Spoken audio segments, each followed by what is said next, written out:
And we are live. It is, Wednesday, September the 9th already, 6:31 p.m. Eastern, 3:30 p.m. Pacific. That's it. Wow, brain fart. Yeah, 11 seconds in. New record.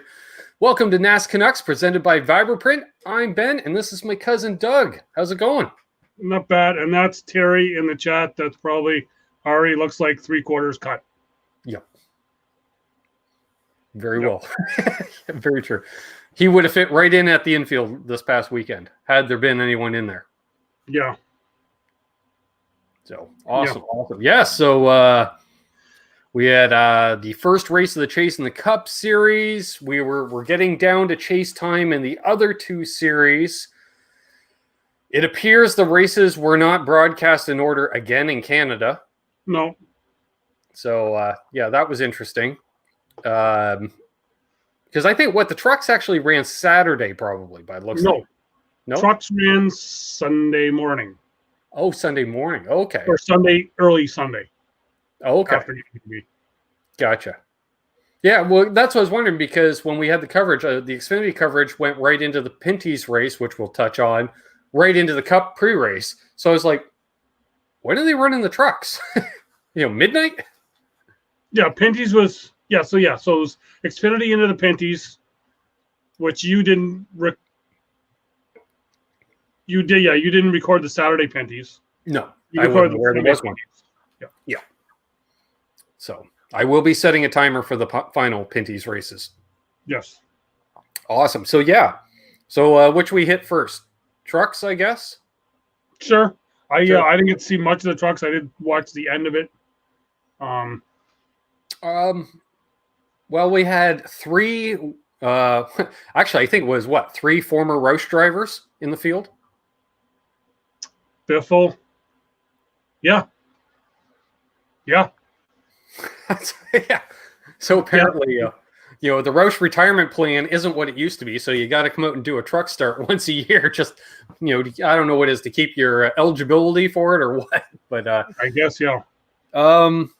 Nobody other than Bain... he ended up pretty good. I don't think he was top 5, but I know he finished top 10. Yeah. Like I said, I just got to see the end of it. Biffle did look a little strained at the end. Looked like he was exhausted. Yeah. Reagan, like he finished his Cup career, he was in a wreck at the end. Yep. Or he was, got a piece of something. But yeah. Yeah, other than that, it wasn't overly, wild and crazy, which I didn't think it would be, considering. Let's be honest, we can count on one hand probably the amount of drivers in the lineup that had previously turned laps there. Yeah. So, it was pretty timid race, but pretty good action. For once, it wasn't my favorite race of the weekend. Sorry, Truck Series. It wasn't. The Xfinity boys took care of that. But, overall, and we had Ben Rhodes come out with the win. Yeah, Sheldon Creed was in the lead there until that final pit stop. Yep. Which, you're going into overtime. Did he really need that? I don't know. I guess it's Darlington. He needed it because nobody else is coming in. But he went in with the lead and a bit too fast going in, and you're heading to the rear. Yeah, speaking of which, just off the top of my head, there's something about that late pit stop when Martin had to come in right at the end of the Cup race I wanted to talk to you about. Okay. But anyway, so Ben Rhodes with the win. And, there was no shenanigans post-race or anything. And, I'm just happy to see the trucks running at Darlington again. That's nice. I don't think they had time to do any shenanigans because they had to get the heck out of there because the Cup guys were coming right in. Right. So then, then we had the Xfinity race. Saturday, and the big thing, Denny Hamlin, keep an eye on Denny Hamlin, which he was there at times, and he won both stages, the first two stages. Yeah, he's there, but it's like it wasn't dominating like Denny dominates, so I think that's what's throwing me off. Yeah, but he was there, he was doing his thing, and then like saying the last 15 laps or so of that Xfinity race. We knew the comparison was going to come out between Kurt Busch and Ricky Craven because I swear if there's 10 laps or less to go at Darlington, if two cars are side by side, they compare it to that finish. Yep. And it wasn't that finish, but it was interesting. Just shows, if you go into the corner, most tracks, if you go into the corner, let's say 1 or 2 miles an hour too fast, you're going to slide up a lane. Maybe a couple of lanes, get it woed down, you're going to lose a spot. But Darlington, man, if you go in there half a mile an hour too fast, you might get halfway through the corner before you stuff it in the wall. You might even get 2/3 of the way, but at some point you're stuffing the wall before you come out. Yeah, I was shocked. I thought, maybe it's just me, I thought Chastain would have had enough room to crank hard left. Right. But he ran right in the back. Yeah. It was almost like, I think he juked the gas, as they say, which gave him that forward momentum. He cranked the wheels, and they just skipped, like on black ice. He just ended up going straight, because he got gathered up there. And both of the guys just said, hey, it is what it is. They both had a blast racing each other at the end. Yeah, which was awesome to see. Well, really, and until Denny lost it going into the wall there, they ran clean. Yeah. Like they ran hard, they ran clean. At best, they rubbed on each other, on the bump, and it was more on the bumper. Like, I'm just going to send you in that little bit hard, almost like not even a bump draft, but a push draft. Like, Harvick is famous for that. He'll ride your ass down the entire straight and get you about 5 feet past your braking point, and then he stops and you don't. Yeah, I know. From my one time at Darlington, I would have had a perfect view of that because I was right up there in turn 4. Okay. Coming out of turn 4. Nice. Yeah. So and then so it was Brandon Jones won that race. Brandon Jones, yes, he in the throwback Goodies Dash Series car. Mm-hmm. Which was awesome to see. Which for those who don't know, that was Toyota's first foray into motorsport. Well, not motorsports, but NASCAR, we'll say. Yeah. Even though it was weird, it was kind of, that series was always kind of the bastard stepchild, because we'd never even heard about the Goodies series until I heard Michael Waltrip ran in it way back when. And then you would hear the winner of the Daytona race usually mentioned during Speed Weeks. But all I knew is there were 4 cylinders. Like, I'm thinking, this is the ultimate Comp 4 class, Hey, we got Mark Taft in the chat. Hey, Mark. Good to see you. Yeah, great throwback paint scheme. And I'm wondering, now, is Brandon Jones' car going to join the original Goodies car over at the Toyota headquarters in Texas? Because they're saying the original Goodies dash car is sitting right in their lobby. Maybe. That'd be very cool. Maybe. Yeah, so that was the first race to see front runners wreck, third place, go for the win. Yep. We said the truck series was the second race of the weekend. Yeah. With that, I know Sheldon Creed was in the lead coming out Spelling Pit Road. I forget, was it Eccles in second place? I think so. That he just all of a sudden disappeared for some reason. Yep. And Ben Rhodes, who was in third place, he won the race. Yep. Late. So that was what, within like a couple laps. What was it? 5 or 6 laps? Yeah, it was during that last shoot. 3 laps in the 3 laps in the Xfinity race when it's our second last lap.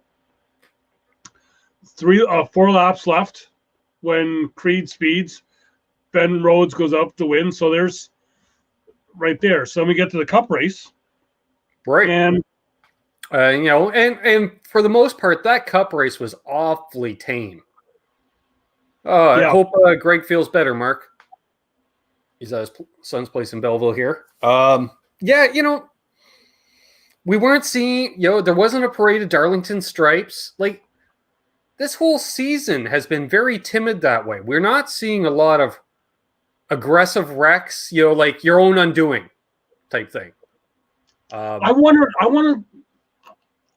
to wonder if the 500 Daytona had anything to do with that. The way that finished. Maybe.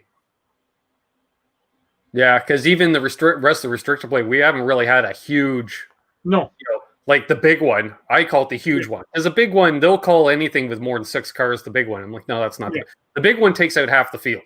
I want to say, because you really haven't seen anything like that since the 500. So could Ryan's wreck have kind of had everyone kind of right. That's true. That's true. Yeah, sort of like in the late 90s we had a variety of deaths, unfortunately, but a lot of people were like, well, they weren't built for racing because they were built like me. Just long, skinny neck, which I'm sorry, with the weight of a helmet, you can snap your neck pretty damn easy. Mm-hmm. Whereas, but Ryan is that stocky, farmer type build, and for him to get beat up and broken, he went, ooh. Because he doesn't have a neck. He has no neck. No. Yeah. This is true. So, I felt bad for Corey LaJoie during the brake check portion of the race, although he did manage to. Who given the brake check? Joey Logano. Wow, like there's something new. Yeah. There we go. Well, the only way Joey got talked about the rest of the night was that left rear quarter sticking out covering the wheel, and wow, he's still doing good. And then they realized, well, his rear deck was pushed up a bit for that extra downforce. Probably didn't hurt too much. Yep. So, Cheesy McGrin a lot, fortunately, didn't win the race. But I'm trying to think who won the 2 stages, because I don't think Harvick won either of the stages, did he? Oh, no, your boy Martin won both of them. I was going to say, Truex won both. Great. The man who I called to win the race, which I'm fully expecting you to ban me from calling Martin to win any more races anymore. Well, he had the car to win. I think he was the guy that was there to beat. And you know why I think part of that is? I noticed, because I got to see a good shot of his crew chief. I noticed he's continued on Cole's tradition of no collars. Yeah, that could be Australian. And also if you notice the playoff beards. Playoff beards, yep. His wife. Harris, the car chief, right? Who's married to Caitlin Vincey of Fox Sports. Mm-hmm. I know she was on Twitter not too happy that they were doing the playoff beards. And never are. And Cole basically came on Twitter and said, "You know what? Hush up. They're doing it."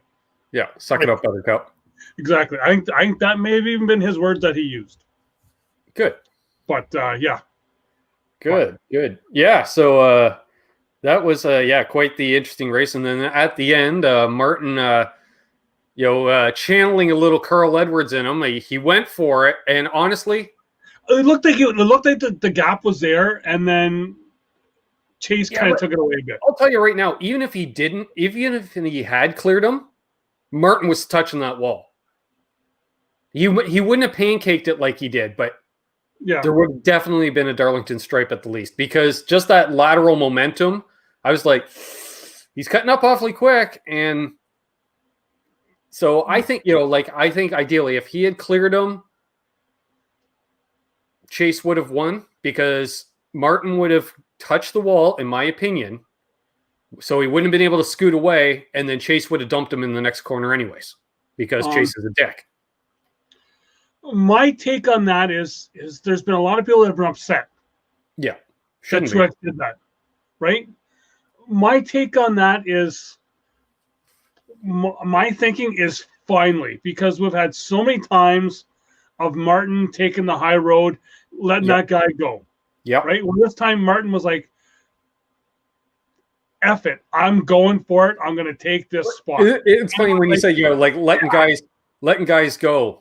That's what we saw in the Xfinity race whenever Denny Hamlin was coming up on a series regular. They're just like, go. Just go. Just go. Oh, yeah. And, they were all wanting to follow him. Like, even our guy was like, well, I'm going to follow his line. Yeah. But that's no, Martin finally went and kind of, this is mine. Yep. Right? And then the Twitter warriors come out again. Yeah. And one guy basically went and said, well, Sherry Pox is all going to come on now and stick up for her husband.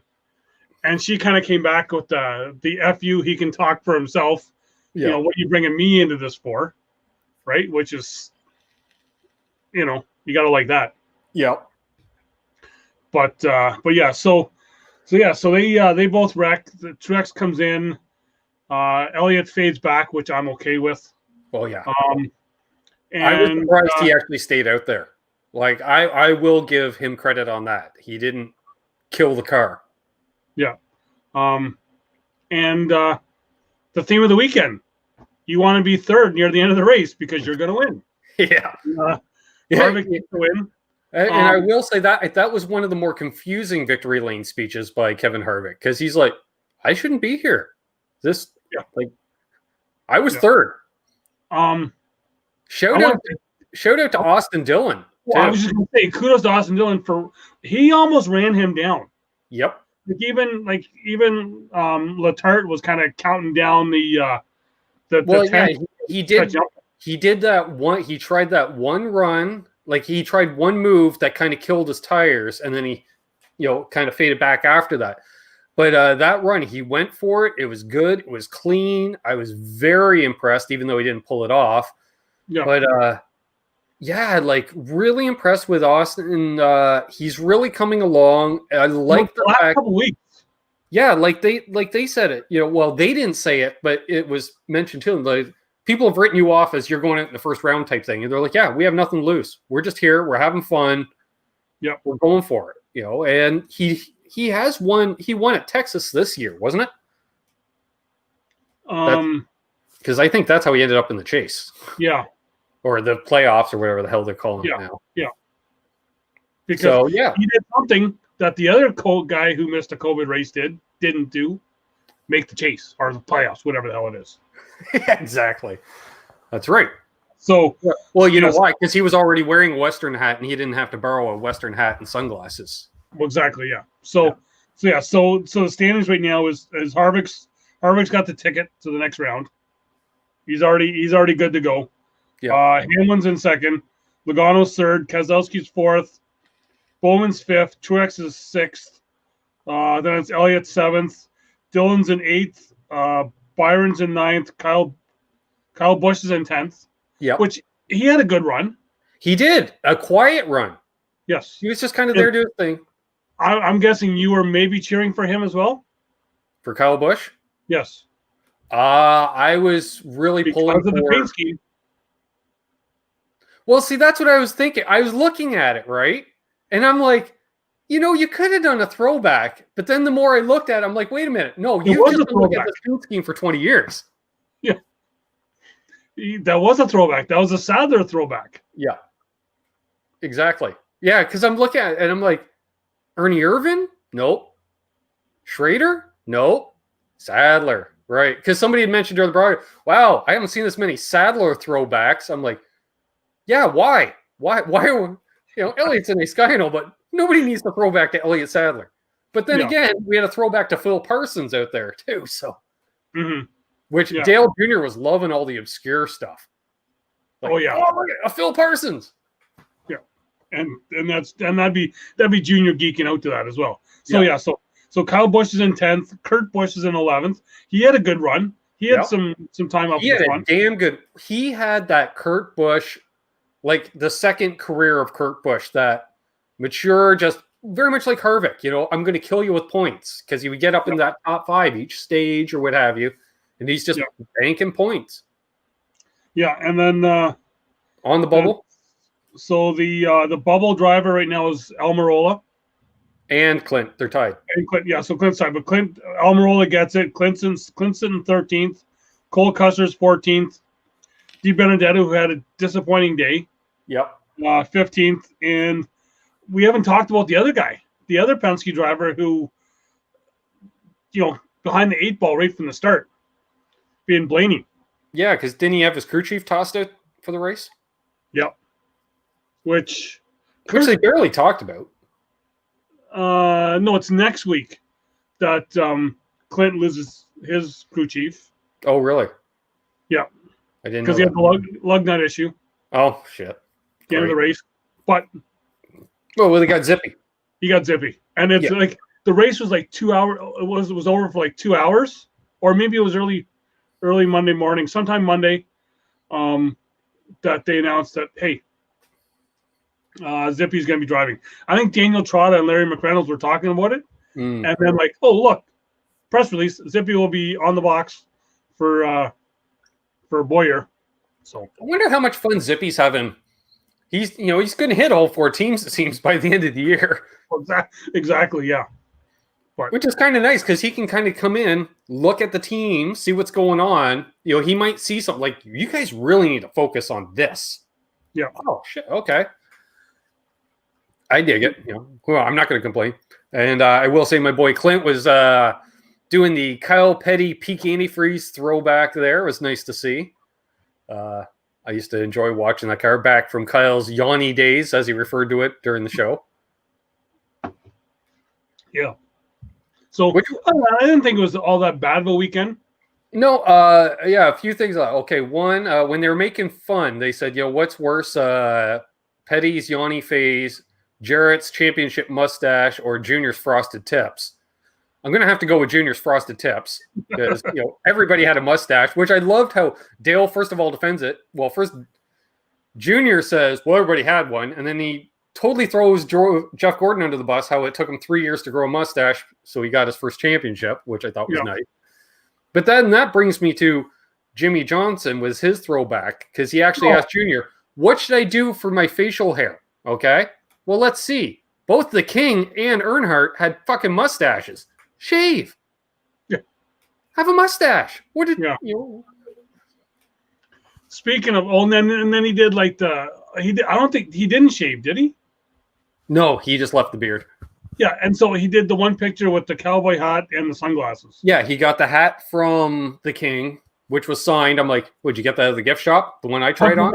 I got a picture of you wearing that hat. Yeah, exactly. Same hat. Yeah. And at the rate that they're sold at that price, it was probably the same hat. Could have been, yeah. And then he asked Junior, where can I get a pair of those vintage Oakleys your dad used to wear? And he's talked to my Aunt Kelly. She's got a pair. Yeah. So he was not only wearing they were actually a set of Dale's sunglasses. So. Yeah. But how about the other guys with the throwbacks with the like we talked about last week, the other 3 Hendrick drivers with throwbacks. I'm like, the one time I was like, well, look, Jimmy's passing. Jimmy, no, he's not. He's passing freaking Alex Bowman because Bowman's car looked exactly like the yellow numbers and the style of the numbers. Yeah. And I did notice at the one point when Jimmy and Bowman were driving next to each other, they actually moved Jimmy's numbers angled forward like Dale's were, as opposed to angled back like his normally are. So it was little things like that I liked. Also, NBC credit, because I know it's a hassle having worked in production. Just when they showed the drivers and their numbers, they did the throwback numbers as well. And that's a hassle. You got to code all that stuff in. Austin Dillon with the throwback fire suit to go along with the paint scheme is always nice, including vintage mesh back hat with the little bead of rope at the. Yeah. I was like, okay, that's cool. All the guys have done that mesh back hat. Yeah. That kind of the trucker hat, if you will. Well, we know who brought that back. Blaney. Blaney was wearing them anyways. Yeah, exactly. Yeah. Because when he was with Wood Brothers, he's like, hey, he had the retro fire suit. He's like, I don't care. I am retro. Yeah. So that's with them. So let's. Speaking of which, Cole Custer was running a Tony Stewart throwback. Was he not? Yes. And wearing one of Tony's helmets. Yes. One of them thought about wearing Tony's fire suit, but it didn't fit him. Yeah. I wonder why. Yeah. He'd be swimming in that thing. Yeah. Because Cole's not a big guy. He looks like a big guy, but he's just like a shrunk down version of Tony. He's stocky like Tony, but he's like half the size. So, yeah. So I'd like to see someone haul in their car on a flatbed with a retro hauler. Yeah. Yeah, I'm surprised they haven't done that. That would, because that would be the clip going to and from commercial all the time. That hauler pulling like an old Mack truck with the flat face. And unlike last year, they did not let the King in a car. I wonder why. It took how many laps to get him off last time? Yeah, I don't know. Was it Harvick or Truex? I'll just be at the back. Was it Harvick or Truex last year that was gonna like spin him to get him to stop? Harvick. I think it was Harvick. Yeah. And I think he was joking with Smoke on the radio about it. Yeah. You know, because he was like, wreck him. But what was it? Denny Hamlin was saying, what was it last year when they did, where you do the ride around in the back of the pickup? He had to ride around with Cale Yarbrough, and he said it took all of 100 yards before Cale started pointing out what lines to take. Yeah. And Denny just kind of smiled and nodded, and he's like, he didn't know that I've already won it twice myself. Yeah. And Denny in the Xfinity Series was rocking the Yarbrough throwback for the Hardys. Yeah, and a truck was running the same paint scheme. Yeah. It was weird. Same as Bobby Ellison. Yeah, Bobby Ellison's 1985 paint scheme was run twice. Although technically we could say one of them was Davey Ellison's ARCA paint scheme. Same car. Yeah. They're like, oh, they ran the same paint scheme. I'm like, they probably ran the same car, Bubbaloo. Yeah. Yeah, because I seen Rusty's Miller Genuine Draft paint scheme to black. Yeah, we saw it once after it got wrecked, right? Yeah. Yeah, it was nice to see. I will have to say, though, the ultimate throwback had to be, I think it was one of the JR Motorsports cars that not only did they do the Oreos paint scheme, they got Oreos on as a sponsor for the race. Okay, so it might have been a Nets car, I think. Okay. Yeah, because it wasn't Gregson. No. Allgaier already had the junior throwback scheme. Yep. So it must have been a net. Which I don't think was that the one that wasn't actually Dale Jr. was actually Hank Parker Jr. Which one? Somebody ran a Hank Parker Jr. throwback scheme. I can't remember. Because Dale thought that was hilarious because when the press release came out, apparently Hank had texted Dale. He's like, "Y'all are doing me?" He goes, "Hey, you were part of the crew, bud." But yeah, so I thought that was kind of funny. But yeah, or getting Oreo in, it's one thing to go because they make such a big deal. Oh, the sponsors allow the paint scheme to be changed, and they make such a big deal out of that. I'm like, the sponsors know full well that if you go with a good throwback, they're going to get their name out there that much more. Oh, for sure. Again, to land Oreos, like obviously they had to get Kelly involved to do that because she handles all that stuff. Yeah. And obviously they kept Junior in the dark about it. And he probably walked in the shop and, wow, look at this. Yeah. Yeah, because, he had them not known about it because they didn't do a video about it. Yeah. They did a video about everything else. Yeah. Yeah. So the question is, if they ever have the big one that takes out half the field during a Southern 500 throwback weekend, does Dale just say, okay, take them all to my property? I want all those back in the woods. I think that would happen. I think so too. I'm even looking right now. I'm going to reach down. I even have, I'm going to say for a throwback, I got a bush can right at my feet. Nice. With the NASCAR Bush Series on that right there. Which Harvick was doing the throwback Bush paint scheme. Yeah. To honor the whole series, as they were saying. Yeah. Which I don't know. It just didn't look as fancy to me. I was looking at his paint scheme. I was just like, doesn't, because they usually do all that ghosted blue on blue or whatever. Yeah. There's a lot more going on when you look at one of those cars up close that never comes across on TV. But it's like, wow, that looks kind of basic. They kind of phoned it in. Then they're like, yeah, it's a retro Bush. I'm like, got to do it. Yeah. So now that thankfully nobody ran a Michael Waltrip throwback. Sorry? Thankfully nobody ran a Michael Waltrip throwback. Why would you want to? Yep. Oh, it was the 68 Brown ran the Miller Genuine Draft paint scheme. Okay. Yeah. No. The 68. In the he wasn't as loose as I thought he would be this weekend. No, he didn't run that in the Xfinity Series. Oh, I thought it was Xfinity I saw. No. I seen it in the Truck Series. Interesting. So Brown, I got to research too. I noticed a young Alex LeBay is not running the 90 again. He's still in 36. So I don't know what's up with that. Got to do some investigating on that. So and we did say that we would talk about it. Let's talk a little bit about the Pinty series running at Flamborough for the first time in a few years.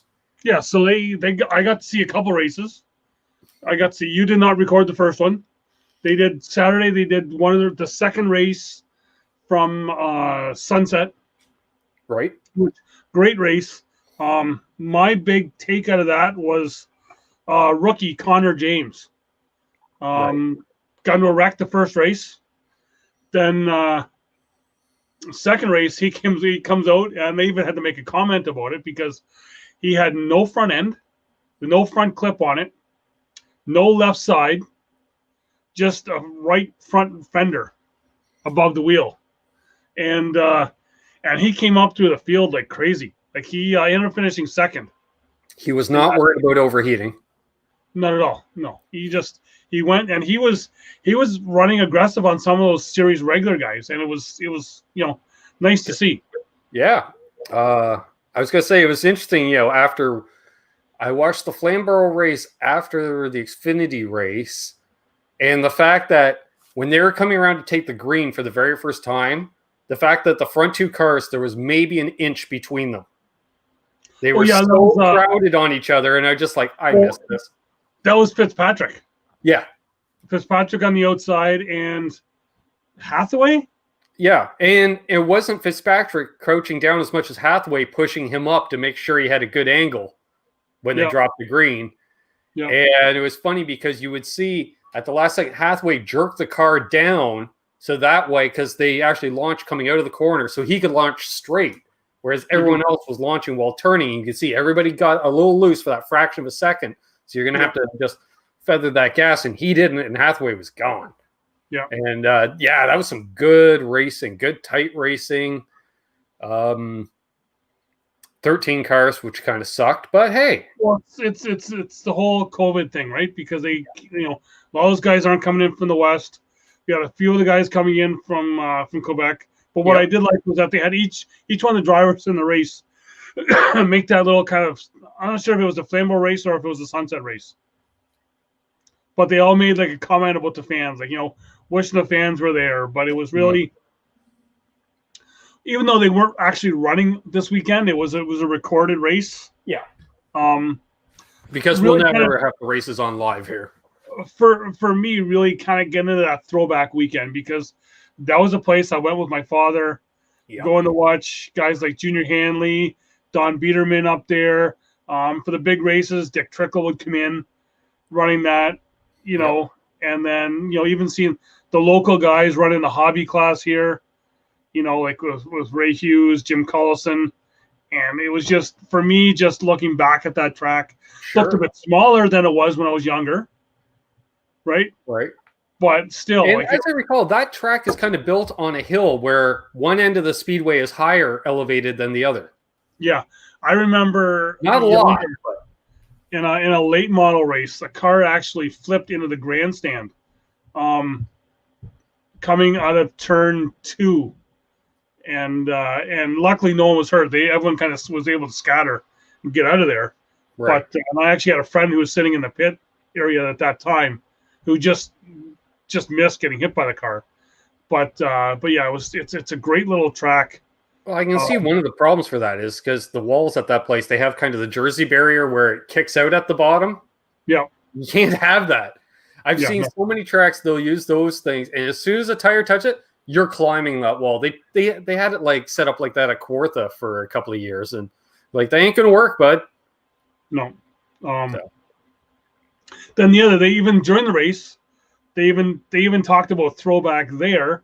Yeah, because the Waterloo Karting Association has moved. Karting Association here, who moved from Herbsville, which is just about a 2-minute drive from my place. I was wondering where they were running the karts prior to that.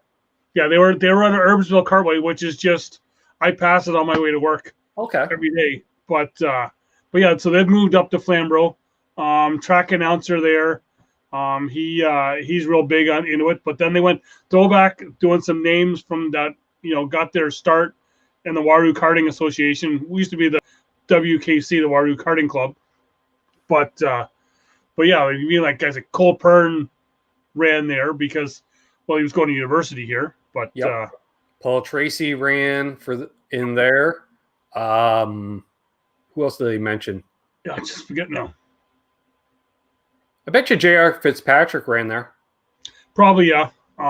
Name probably no one will know. No one will know is guy named Dale Wilson, who I coached in hockey, ran in that there. He I had put some videos on Facebook a long time ago about him because he ran. His father named him Dale after senior because his dad was a big senior fan. Yeah, and they ran a mini cup BMW Millwrights paint scheme, but it was the Wrangler 3 paint scheme on his ended up being like a mini stock car. Yeah, the mini cup, which are like a 3/4 size stock car. Which I remember, because when we started going to races together, hey, I got this buddy, blah, blah, blah, and you show me a car, and I said, well, someone's got money. You're like, what are you talking about? That is like the most expensive series going right now. Like, I think it'd be cheaper to run the Pinty series. Yeah. And we never did the use the Bristol tickets. He had the Bristol night race tickets the whole full week. We were planning on going down there. Didn't get a chance to, but yeah. So Mark Taff asked, question for us, is it a well-known fact or rumor that there will be or could become many rule changes the upcoming season? Just wondering if there's any validity to this. Well, I will say, Mark, first of all, there are rule changes every year. Something gets tweaked every year. But I'm just wondering if this whole no practice that's going to stick. It's going to, right? Or it's going to be curtailed to a combination practice qualifying, or the fact that they show you don't need it. You all have driver sims. Yeah. Like, why bother? We are slated to get a new generation car soon, aren't we? No, that's been pushed back. Oh, it has been pushed back. Okay. Because I haven't heard about it in a while, but they were talking about it early summer still. So you might see some tweaking, but it's not going to be an overhaul by any stretch of the means. Nothing really sticks out as to what they would want to tweak. Like they might tweak the aero packages for the intermediates, where they got that clear plexi rear spoiler at some tracks and not because, hey, let's turn them into GT cars for the weekend. Mm-hmm. Hey, Bent Tom. Hey. Other than that, I haven't heard anything concrete, and there's silly rumors here and there year to year, but I haven't really heard anything too big. And usually it's pretty quiet leading up to the release of a new gen car, which I'm guessing is going to be 2022 now. Yeah, I think they've said they've still been kind of testing it here and there, but I don't even know why. Why bother? Like, we've only been running this generation for a few years, and what do you want to do? Unless they're going composite bodies, which you might as well, because these things aren't stock car. Mm-hmm. Okay, he heard about the new generation car. So, yeah, that has been pushed back. Yeah, that's been pushed back. So with the pin, just stepping back with the Pinties, this upcoming weekend they're doing the final 2 races. Jukasa Motor Speedway, which is the former Cayuga Speedway. Yep. I wonder if they got rid of those curbs going in and out of the corners. Yeah, I'm not sure. You remember back in the day, you see, yeah. They paved that place in 4 technically. The front and back stretch were done, and then the corners were done separately. And when it cured, there was about a 1/2 inch curb. Yeah. Sort of like when they do construction, they take that top layer off. And Ken Schrader just bit through his tongue one year after racing there. And he went on you remember that episode of Inside Winston Cup Racing? Yeah. They're like, so you went up to Canada. He's like, great people, but they need a shock. I don't know if they got a shock rule up there. And he went on this rant about shocks for a good 5 minutes of a 1-hour national syndicated TV show on how apparently we don't know shocks in this country. Yeah. Which apparently, speaking of that, I was told I need to put new bump stops on my truck. And I was like, well, we'll see. Yeah, well. But yeah. You shouldn't be driving it hard enough to need them. Yeah. Right? That sounds like someone not letting off going over railroad tracks. Yeah. So yes, that's all the racing stuff. Let me think. I was going to mention Martin. at the end there. Okay, yes, yep. Did he get a penalty for missing the commitment cone? I'm not sure. Because he definitely missed it. Well, he ended up finishing 22nd. So he probably did then. Yeah. Or they just said screw it. Other news, Lance Strobel in the F1 series.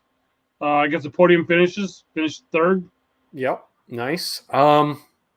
Did we talk about the 13 car last week and its future, or was that breaking our conversation that happened an hour? That was breaking. Now it's official that they are up for sale. Right, but we didn't discuss it on last week's show. I think we talked about it right after, because we talked on the phone right after we did the show last week. I think we did. Well, either way, we'll cover it again. Yeah. So basically, the 13 team, the Geico team, I can't remember who owns the team. It used to be Jermaine. Is it still Jermaine? Yes, Jermaine. Yeah. Okay. Because Jermaine was one of those people, when they came into the sport, they came in and they just went, we're running all the series, multiple vehicles, and then run out of money, disappear, and then it contracted down to just this one thing. Yeah. So sounds like team's up for sale. Geico is leaving. We don't know if they're completely walking away from the sport or not, but they're at least leaving the team. Because they are a contingency sponsor with NASCAR itself. Right. They continue title sponsor. Not sure which title, but you know what? If I was offered a title sponsorship of that series, I wouldn't take it because all I hear is the NASCAR Cup Series. It's not presented by anybody. It's not the something Cup Series. No, there's Geico, Coca-Cola, and somebody else. Is Sprint still involved a bit? No. Might be Monster. Right, yeah, because they took over after Sprint. That's right. Yep. Which, thank God, that's no longer. I'm like, what is this, motocross or? They're up for that.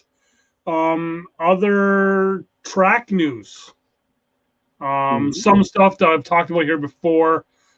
People calling back into radio shows that are still obviously clueless. Chicagoland Speedway not going away. They are building storage on a part of their land that's not being used. Yeah. Track is not going away. Yeah. They already have one white elephant out there. Because that one's in Joliet. The other one is the one that Ganassi built that they ran like 1 or 2 races there. Yeah. So not sure if you heard about this because I know you go on a social media cutout to watch all the races. Track that could be going away. Changing. Okay. Fontana. Good. They've applied to the local government there to do some work, changing it into a half-mile high bank track.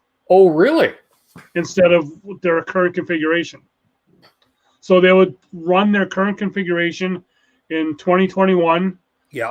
On completion of that race, they would bulldoze it, build a... there's enough room. They could build the short track inside the big track. Oh, yeah, for sure. But, yeah, they want to bulldoze it. And, I wonder why, because there's nothing going on out there.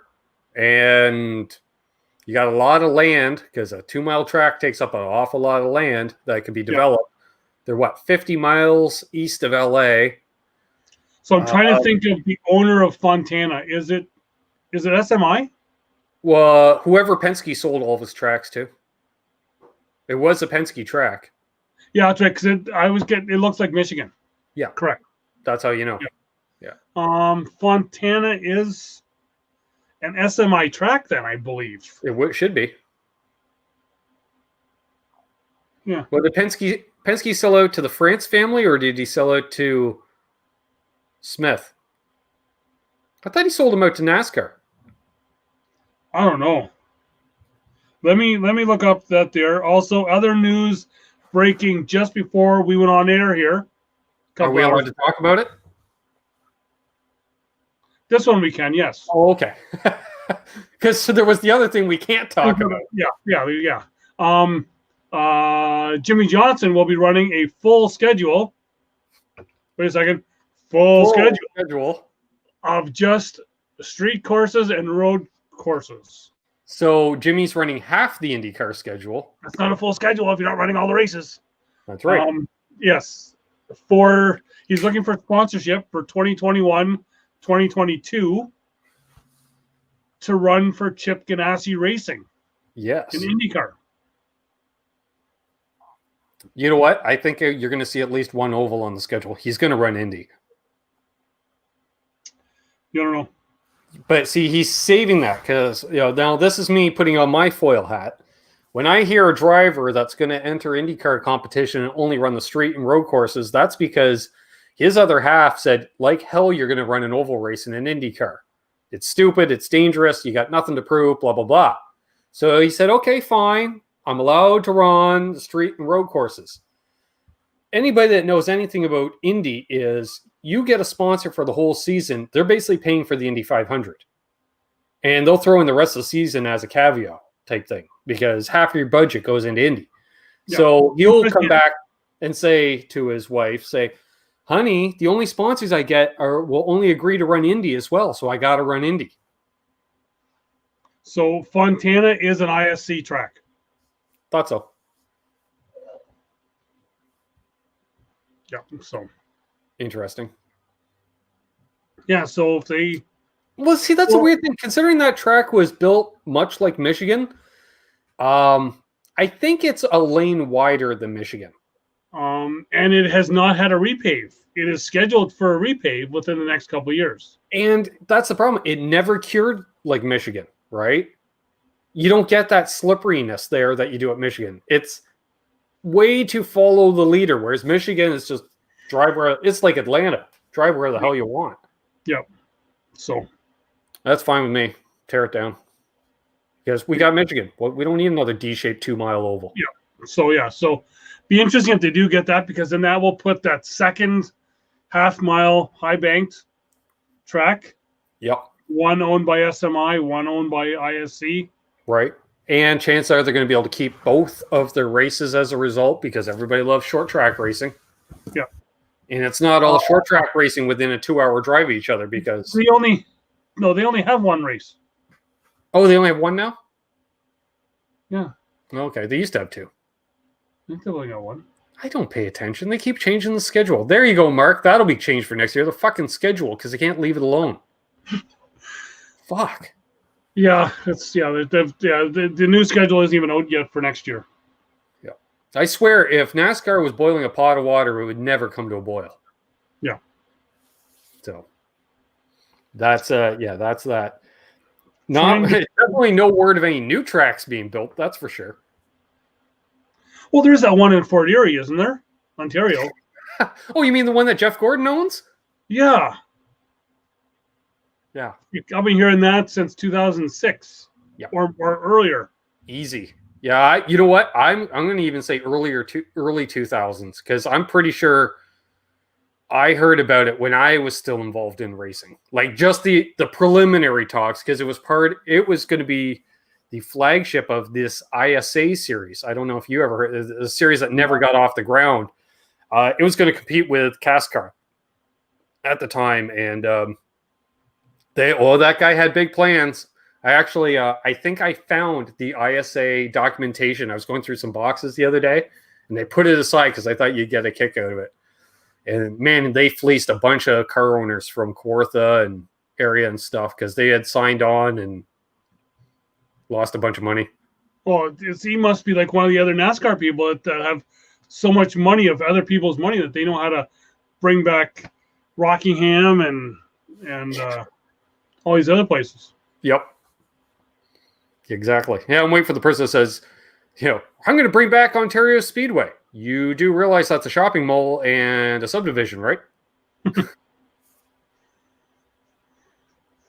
What? Yeah. Yeah.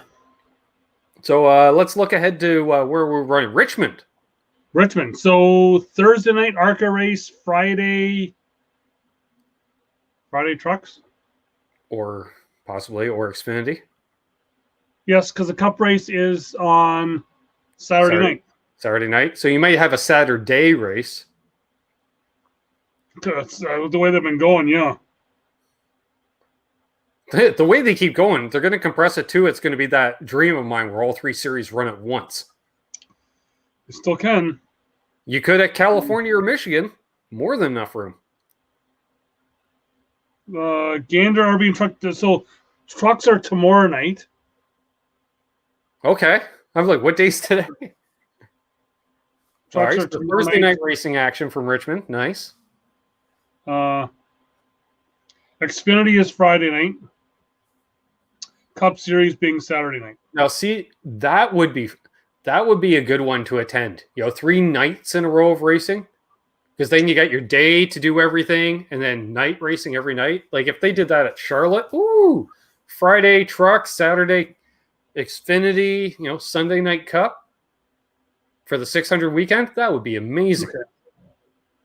We have other stuff to do on the Friday night. We never make it anywhere on Friday. What do we do Friday night? That's the Street Fest where everyone... Huh? Go to the dirt track. Oh, yeah, right. Yeah, but that track sucks. I'm sorry. I haven't seen a good race there in years. Okay. Yeah. Or we could go downtown Charlotte and see Loverboy in concert. No, I don't need to go downtown Charlotte. Go see Pat Benatar. Yeah. Oh. Night Ranger. Yeah. Well, at least you get Brad Gillis on guitar. Yeah. But yeah, half the time it's a Canadian band playing. Yeah. Because it was like Loverboy one year, Honeymoon Suite, I think, did it one year. Yeah. And everyone's like, hey, they're Canadian. You want to go see them? I'm like, we can see them at home for half the price. Yeah. And they play a whole bunch of Canadian music on their sound system on the infield anyway. Yeah. Well, we always have the one Honeymoon Suite fan disc down for us, because every time we're sitting, I'm like, well, it must be Saturday afternoon. Here comes Best of Honeymoon Suite. Yeah. But, yeah. And Tom says, to work, I can do this. Yeah, you can, Tom. I have tried to get tickets to Richmond before. You can get tickets, but not camping. Right. Camping seems to be a hard thing at Richmond. I bet you it's changed though now, because let's be, if the Richmond camping is any comparison with like Charlotte camping, what used to be we could barely get in to Charlotte, now it's take your pick. Yeah. You could show up on race day and get a site. Well, the infield has started to pick up again in Charlotte. Yeah. Right. But yeah. We shall see. So so prediction for Richmond. Who do you like? I gotta go with the guy that's won the last 2 races at Richmond. Who's that? Truex. No, of course he did. All right. See, I'll be nice. I'm not going to pick your boy because I picked him twice since we started this podcast. He's crashed out twice since we started this podcast. So, you know what? Kurt Busch. Possibly. And you know what? I don't know if he's had any success there, but he's just running so damn consistent. Yeah. And I think it's going to be another craziness. It's going to be a late race restart or something, and he's going to be running third, and he'll end up first. Well, if you're going to go with crazy consistency, you could say Dylan as well too. Throw him in there. Yeah, and I'm going to throw my boy Clint Boyer in there too. Yeah. Clint was running pretty well in Darlington until he started having electrical issues there. And he's got the crew chief for it. And he's got the crew chief for it, and which I thought, come to think of it, when they were talking about the electrical issues, what's it saying? Well, it's flashing 12.4, 12.5, and they're like, okay, start turning stuff off. And Jeff Burton laughed. He goes, "Yeah, they used to tell me to turn stuff. I never turned off my helmet fan. It drew the most power. I don't care. I need my fresh air." Yeah, yeah, and Darlington is a hot track. Like I like being down there. Just every time I camp just outside of turn 3-4. Right. And I can even see off in the distance from turn 3 when they were showing the big wide, a little farther down, you see this like gas station convenience store where it was like everybody just hammered that place. And it was a fun track. It's out in the middle of nowhere, but it was just a fun track to be at, Well, fortunately, I got some friends down that way now. I do believe I got a buddy that lives in Columbia. Yeah, driving to the track is a bit like Deliverance. Not gonna deny it, but yeah, it was. It was a fun track to go to. We got rained out the Saturday night, so I didn't get to see the night race. Right. But yeah, I'd rather watch Darlington during the day, anyways. Yeah, old school, throwback. So Mark is picking Austin Dillon. Go figure. I think you're choosing the number, not the driver. Yeah. Well, you know what, the driver, he's getting better, and he's consistent. He's gonna, you know what? I think he's gonna have another Dale Jr. type career. Yeah. The popularity outweighs the performance, but he's still gonna put together a decent little career. That's Chase Elliott you're talking about there. No, Chase Elliott's gonna. Dale Jr. is Chase Elliott. Well, no, Chase Elliott, yeah, he's got the popularity, but with zero. Well, he's got top equipment constantly, to get whatever. Zero personality. Zero. Yeah. At least his dad was a humble zero personality. He's got an ego and nothing to back it up. His dad said hi to me. Chase has never. Yeah. There we go. But yeah. Let's see who got an Xfinity pick for the hell of it. I hate to see it's going to be that 22 probably. Hey, we didn't get to hear his name mentioned hardly at all. That's why I referred to it as the 22 because I'm not saying his name. I'm going Briscoe. The rebound. Nice. Good choice. Yep. Good choice. I'm not going to count out Ross Chastain either. My God, he's been doing well lately. Yeah. He even purchased a watermelon on the way to Darlington because he thought he was going to win. Nothing wrong with that. No. So, nice. I don't know about the trucks. Hard to say. Flip a coin. Maybe Johnny Sauter if he doesn't break. I'll just keep saying that every week. Sheldon Creed. He's been running well. And Zane Smith had an off week. He might be back as well. Yeah. But Sheldon Creed's a good one too because Sheldon spent a fair amount of time in ARCA prior to Truck. So he's got that much more short track experience. And I think Eccles is due as well too for KBM. Yep. Of course, we'd both like to see Stuart Friesen pull it off, but hey, yeah, that'd be awesome. Yeah. Even though he's not, because I don't think he's in the. This is their cutoff race, is it not? Yeah, and he was like over 100 points out going into Darlington. So, sure, he had a top 5, but he was pretty much already they gave up on talking about him even going into Daytona because they already said he needs a win. Yeah. Yeah, maybe hopefully he can get that. Yeah, and that's the thing with the Truck Series. It's still you have a chance. Even the smaller teams still have a chance. So. Yeah. And I didn't say it on air. Special shout out to Stuart Friesen, throwing back paint scheme, dirt modified his grandfather raced. Nice. Yeah. So that was damn cool to see. So I don't know. Do we have anything else to add? I don't think so. We're on an hour and we didn't even do any show and tell. Maybe next week. We didn't do any show and tell last week either. I did do show and tell. I did a beer can. Oh yeah. Well, there we go. We got that in. There we go. I think we did. We did it last week, didn't we? I thought we did. No, we talked a lot last week. I don't think I did anything last week. All right. But yeah, we can't give it all away, but next week we have a very big show and tell. That's not very kind to say. We'll have our first guest. Hey, that I like. Our first guest on. We'll be doing not just what we want. We're not doing front of the scenes NASCAR. We are doing behind the scenes NASCAR next week here on I almost said my other show name on NasCanucks. That's right. And we're going international. Yeah. But this person likes Canadian beer. But anyway, so yeah. Yeah, we have a guest, first ever guest on NasCanucks here, and I think it's going to be fun. I think it's going to be a blast. There's going to be a lot of laughing. They're supposed to be on this week. They were going to pop in this week. Unfortunately, there was some sickness, and they couldn't show up. So, next week. Right. There we go. So There's going to be a lot of stories. there's going to be some We'll stories. talk about their job, but there will be a lot of stories. Yep. And it's going to be some fun. And I'll probably talk about Doug running at some point.